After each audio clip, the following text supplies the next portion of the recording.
L'arrêté du 20 février 2026, il va changer un point majeur par rapport à celui du 31 juillet 2009 et ça te concerne directement si tu es étudiant infirmier, surtout en rentrée 2026.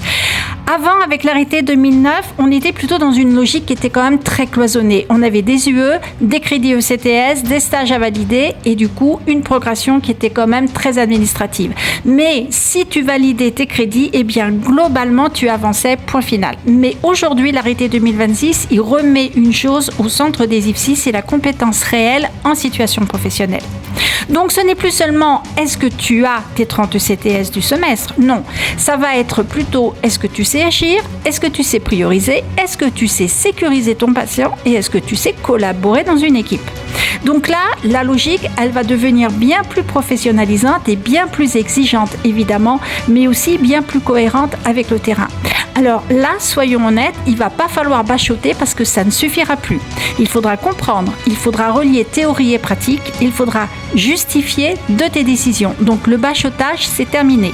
C'est plus exigeant, ça c'est sûr, mais c'est aussi un peu plus juste parce que le jour où vous êtes tout seul face à un patient, ce n'est pas vos ECTS qui parlent, mais c'est votre discernement. Alors du coup, la vraie question, c'est en fait, est-ce que vous travaillez pour valider un semestre ou vous travaillez du coup pour devenir un professionnel solide?